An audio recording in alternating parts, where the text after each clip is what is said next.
that bitch off. Next caller.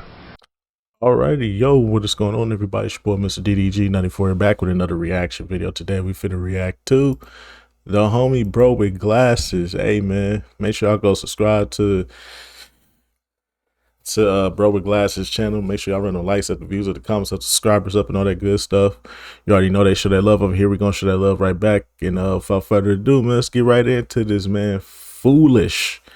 This is, I wouldn't say it's the best, but it's definitely one of the ones, though. It's definitely one of the ones for a Master P project.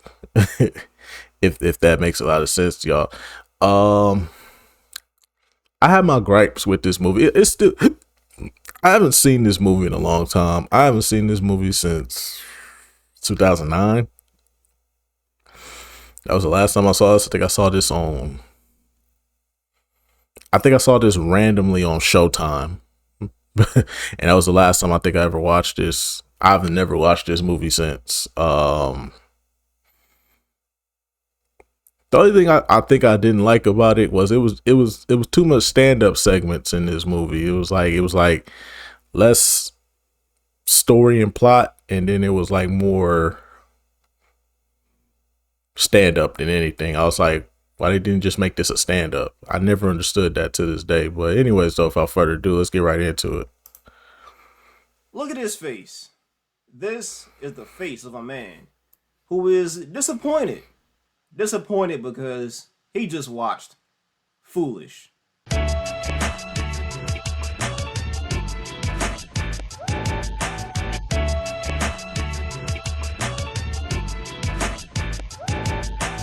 I've heard a lot of y'all saying how Foolish is one of the better Master P movies. Now, knowing my history with Percy Miller films, I come into any of his projects with low expectations. I can say after watching Foolish for the first time, I enjoyed it, but that's not saying much. For starters, this is not a Master P movie. Yes, he bought the script off Eddie Griffin, and he bankrolled the film, but he didn't write or direct it. Well, I guess he did write his own character into the script, so that counts for something. It was directed by Dave Meyers, who's a renowned director for music videos, which is good because you have someone competent behind the camera, a constant complaint I have for these low-budget hood movies. It opens with our character Miles, aka Foolish, doing a stand-up comedy bit. Get used to watching these because they're all over the movie. Yeah, that's the problem with the movie. He links up with his brother Quentin, aka $50, played by Master P. They fake a robbery with Quentin's friends who are in the mob, and the sudden shock gives one of them a fatal heart attack. What kind of damn hit man catch a heart attack? You know, that's a very good question. How are you a killer but die at the sight of a That gun? shit never made no sense. I'm about to bust. Hey, yo. And isn't that John Marlowe? He was in The Last Don, right? I made a video on that. You should go watch it. Turns out he was the cousin of Quentin's boss, El Dorado, who is not going to be happy. Let me say right now, this is the best scene in the whole movie. It's a funny bit of dark comedy I wish Foolish had more of. Meanwhile, of course, 800 black communities had their churches burnt to the ground this year, and what'd the government do about that? Nothing. I guess if you're an African American and you want the church burnings to stop, you'll have to paint flags on the side of those buildings. That'd fuck the rednecks up, wouldn't it? Oh, this guy stinks! So Foolish, the character, is a struggling comedian. He's the funniest comic at Giovanni's Club, but he can be his own worst Bro, that wig used to piss me off, bro. Every time I watch this movie, that wig used to piss me off. enemy at times. Like tonight when he goes overtime on his set and the owner Giovanni gets pissed off. Foolish. Everybody's got a certain amount of time to do that thing. It's just something about this wig, bro, that just makes me mad, bro. It's just something about this wig that makes me mad. It irritates the fuck out of me every time I watch this movie. That's the way it works here. You know that. you know the way it works is when I'm on stage, your club is packed. When I ain't on stage, ain't nobody in this motherfucker. You can't sell no liquor, no chicken, none of them dry ass fries you got in here. I don't know why, but dry ass fries had me dying laughing. Also, what's going on with this man? Perm. Fucking Darth Vader ass haircut. Shit built like a Lego piece. Just come right off. Bill Nunn plays Jimmy, Foolish's talent agent. Most of y'all might know him as Radio Raheem from Do the Right Thing. R.I.P. He also played Robbie in the OG Spider-Man trilogy. Requiescant in pace. Jimmy tells Foolish he's got him a meeting with Paramount. Yes, the film company. Fuck Paramount, by the way. Oh, damn. You just want to say, fuck you. Oh, damn. Damn, they took it down? Damn. Or they striked it? Oh. Yeah. I think they got me too. I don't know. I think they got me too on that. But it's Paramount though. I ain't really tripping on it. As long as y'all can still see the video, that's all that matters to me. Meanwhile, Quentin meets with El Dorado, who's played by the legend Andrew Dice Clay. Griffin has cited Clay for giving him his first big break in comedy. Clay is also the best actor in the whole movie. Dorado takes the news of his brother's untimely passing horribly, and as punishment, he makes Quentin sell drugs. From here on in, you handle the drugs, you handle the street gangs, the whole 9 yards. You got that? That's you. Man, I collect gambling debts. I ain't no goddamn drug dealer. I mean, Dorado could smoke you like right now. Facts. I'm As like, far as nigga, I'm he concerned, letting bro, you got off. easy. And he looked familiar too. I know him. That's my man from Gus. Breaking Bad, Jonathan Banks. Tomorrow. What's up, baby? Good Lord have mercy. Lord have mercy. We must stay focused, brothers. We must stay focused.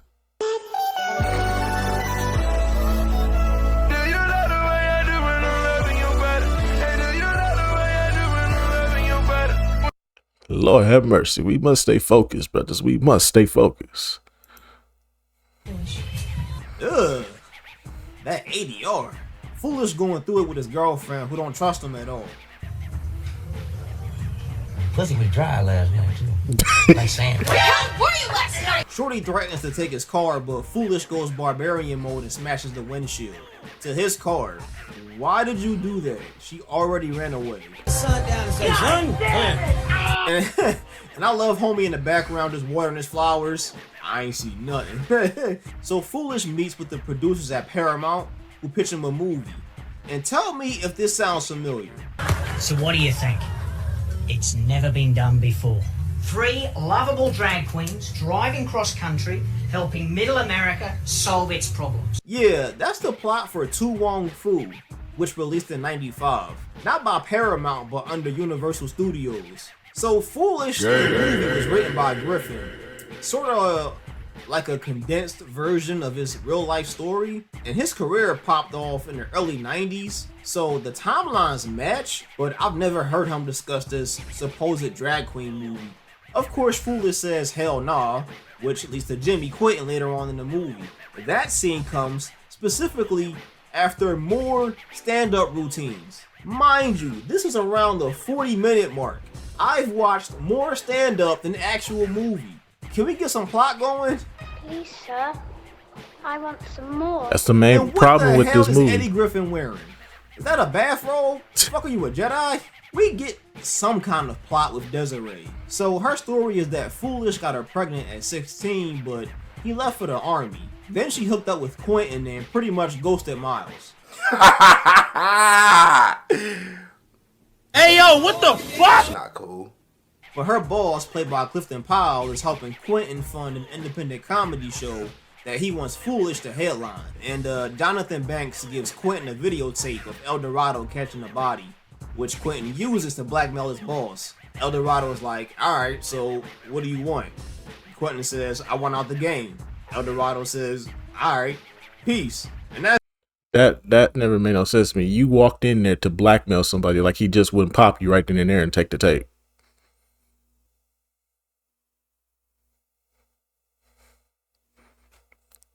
Regardless of whether you have something on somebody or not, they still not going to oblige. They still going to probably end up popping you. That's it. No confrontation, no shootout. That whole subplot is done. Again, we haven't even hit the 50-minute mark yet. I'm sitting here wondering, like, what are y'all gonna do for the rest of the movie? Foolish's world comes crumbling down. His BM just popped back up. His agent dropped him. His girl left him. and now his grandma died. His grandma had one scene, by the way, just to establish her character so she can be killed off. Foolish and Quentin get into a fight at the funeral, and Foolish goes full-blown alcoholic. Mans is hanging out in this empty-ass house, in his drawers, drinking wine, looking like a full-blown dope fiend. Desiree comes by to try and talk some sense into Foolish, but he ain't trying to hear it. He said, I went to the army to help pay for that baby, and you run off with my brother. Why'd you do it? And she doesn't give him an answer. I don't even think she knew. But this brings up a point that the tone of this movie is all over the place. On the one hand, this is a comedy, but then you have Master P possibly being murdered by his Italian mob boss, which can be funny, but it's not played for laughs. Like, they are dead serious. And then this scene where Griffin is supposed to be having a moment of reflection and he got to get his life together, he's still doing bits. You left me, Foolish. I left. This is you crazy. I went to the motherfucking army. Left, right, he left. You know the hell you're up to, mister? And this actress, Shorty, is a charisma vacuum. You the peanut butter and I'm the jelly and bread. And when I get back, I need some head. And as ignorant as your ass is, I need you tonight. Just dead behind the eyes. Nobody is home. At the 59-minute mark, we are at Quentin's big comedy show. Honestly, there's not much to talk about. Foolish just quits being an alcoholic on the spot and does the comedy show. And I shit you not, the last 20 minutes of the movie is Eddie Griffin stand-up. I'm watching and waiting and waiting and waiting for something to happen. I'm thinking El Dorado is gonna shoot Quentin, or Foolish is gonna get offered a TV deal or something. No!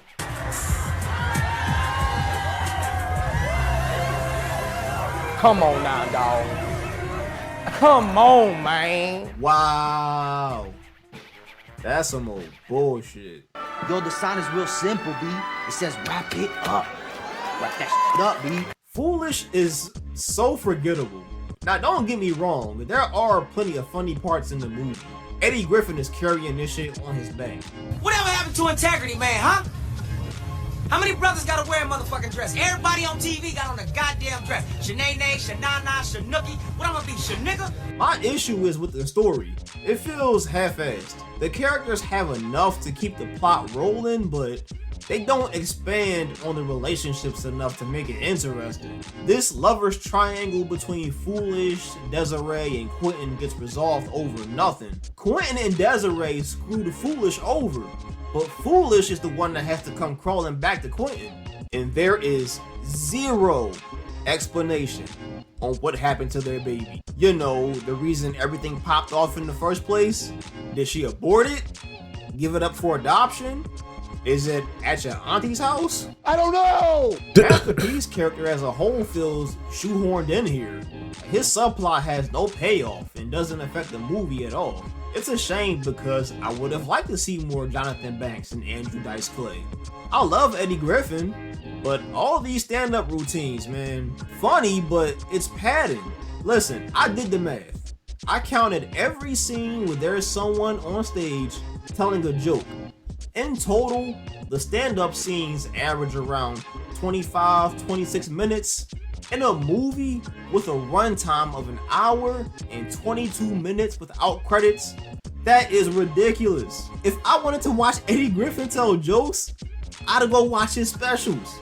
The story behind the movie is more interesting than the movie itself. As told by Griffin back in 1991 or 92, he was doing a show in New Orleans, and the promoter asked if 2 local rappers could open for him.